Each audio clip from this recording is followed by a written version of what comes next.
Hello everyone, welcome back to my channel. ये video मैं थोड़े टाइम के बाद डाल रही हूँ क्योंकि बीच में मेरे एग्ज़ाम्स थे तो मैं डाल नहीं सकी। अगर आप ये वीडियो या मेरा चैनल पहली बार देख रहे हैं तो मैं इंट्रोड्यूस कर दूँ अपने आप को। My self Vrinda.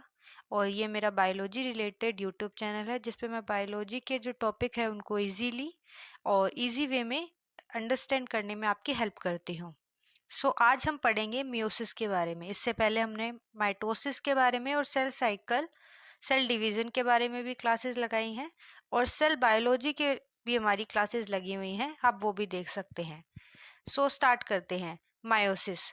What is meiosis? Meiosis is a type of cell division that produce gamete like sperm and egg with half number of chromosome. Meiosis होता क्या है? एक टाइप का सेल डिवीजन है जिसमें गैमेट जो है वो प्रोड्यूस होते हैं, जैसे कि एग हो गया या फिर स्पर्म हो गया, जो कि हाफ होते हैं नंबर में, मतलब जितने पेरेंट के अंदर क्रोमोसोम है उससे हाफ हो जाएगा। इसके अंदर अपने देख सकते हैं यहाँ पे जर्म सेल दी हुई है। जर्म सेल वो मेन सेल है जिससे आगे जाकर के टेस्टिस या ओवरी जिसे बोल सकते हैं, जिससे आगे जाकर के एग सेल या स्पर्म बनता है। देन आता है वट क्या इंपॉर्टेंट क्या चीज़ है? फॉर्मेशन, गैमेट्स का बनना, नंबर कितने होने चाहिए, हाफ होना चाहिए, और जेनेटिक वेरिएशन भी ये लेके आते हैं। पहली चीज़ तो क्या आ गई, इससे गैमेट बनते हैं जैसे कि एग या स्पर्म। इसके अलावा जो नंबर है वो हाफ हो जाता है और जेनेटिक वेरिएशन भी आता है। इसका सबसे अच्छे एग्जाम्पल आ गए ह्यूमंस। ह्यूमंस के अंदर सबसे ज़्यादा ये देखा जा सकता है।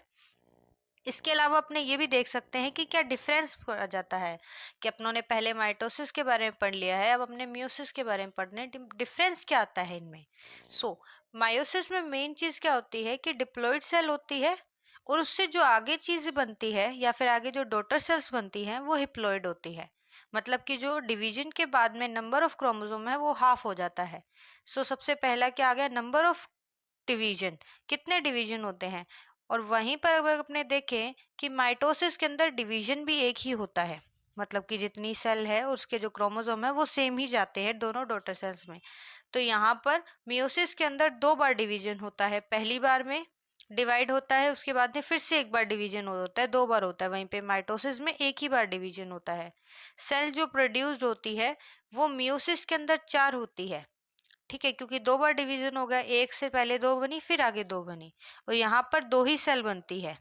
नंबर ऑफ क्रोमोसोम जो है वो हाफ हो गए और माइटोसिस में क्या हो गया, सेम रहते हैं। अपनों ने पढ़ लिया पर्पस क्या है, गैमेट फॉर्मेशन, दोनों में ही गैमेट फॉर्मेशन होता है। अगर अभी तक आपको मेरी वीडियो और ये जो टॉपिक है वो अच्छे से समझ आ रहा है और इंटरेस्टिंग लग रही है तो प्लीज़ मेरी वीडियो को लाइक करें, इसको शेयर करें और चैनल को सब्सक्राइब करें। अगर अपने देखते हैं मियोसिस फर्स्ट। मियोसिस के दो टाइप होते हैं, मियोसिस फर्स्ट और मियोसिस सेकंड। मियोसिस सेकंड जो होता है वो माइटोसिस जैसा ही होता है। अपनों ने देखा कि दो बार डिवीजन होता है, तो मियोसिस जो सेकंड होता है वो तो बिल्कुल माइटोसिस जैसा ही होता है उसकी पूरी प्रोसेस। और अगर अपने बात करें मियोसिस फर्स्ट में, तो उसमें जो मेन फर्क पड़ता है वो पड़ता है फर्स्ट स्टेज प्रोफेज में। प्रोफेज फर्स्ट के भी आगे टाइप हैं, जैसे कि लेप्टोटीन, जाइगोटीन, पेकाइटीन, डिप्लोटीन और डाइकाइनेसिस। सबसे पहले लेप्टोटीन, इस टाइम पे जो है ना सबसे ज़्यादा क्रोमोसोम अच्छे से विजिबल होते हैं, तो ज़्यादातर साइंटिस्ट जो है इसी टाइम पर स्ट्रक्चर देख सकते हैं। देन जाइगोटीन, इस टाइम पे होमोजेनस जो क्रोमोसोम है उनकी पेयरिंग स्टार्ट हो जाती है, जो कि बहुत इंपॉर्टेंट है। इसके बाद आता है पेकाइटिन। पेकाइटिन वो स्टेज है जहां पर क्रॉसिंग ओवर होने के सबसे ज़्यादा चांसेस है, यहीं से जो है जेनेटिक वेरिएशन आता है। देन इसके बाद आता है डिप्लोटीन। डिप्लोटीन के बाद में आता है डाइकाइनेसिस।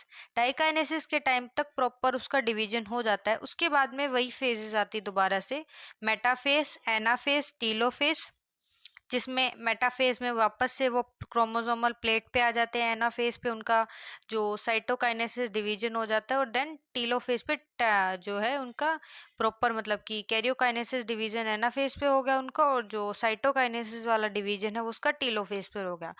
ये प्रॉपर सेम रहता है। जो फर्क पड़ता है वो प्रोफेज में ही मेन पड़ता है, जिसके कारण क्रॉसिंग ओवर और वेरिएशन आने के चांसेस है। अब अपने देखते हैं कि ये जो वेरिएशन आए हैं या फिर जो क्रॉसिंग ओवर है उसका फर्क क्या पड़ता है। अगर अपने देखें मेंटेन, यहाँ पे क्रोमोसोम नंबर जो है उसको रखने के लिए यहाँ पे देखो, यहाँ पे डिवाइड हो गया, तो ये वेरिएशन क्या आता है, crossing reproduction essential for sexual reproduction. ये सब इंपॉर्टेंट किसके लिए, सेक्सुअल रिप्रोडक्शन के लिए बहुत एसेंशियल हो जाता है। इसके अलावा इवोल्यूशन में बहुत हेल्प करता है, क्योंकि वेरिएशन आता है तो अलग अलग टाइप के वेरिएशन या स्पीसीज प्रोड्यूस्ड होते हैं, तो इसमें भी बहुत हेल्प करता है। सो ये हो गया मियोसिस के बारे में। इसके अलावा अगर अपने देखें तो ये डाइवर्सिटी में, जैसे कि लिख रखा है यहाँ पे, की है डाइवर्सिटी एंड लाइफ की है। मियोसिस फर्स्ट जो है वो सबसे ज़्यादा इंपॉर्टेंट है, क्योंकि इसी से ज़्यादा वेरिएशन या फिर आने के चांसेस होते हैं। ठीक है।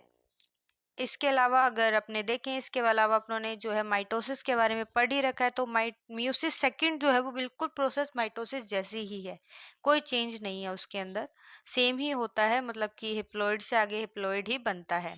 सो ये था आज का topic. If you like my video, don't forget to like, share and subscribe it. Thank you.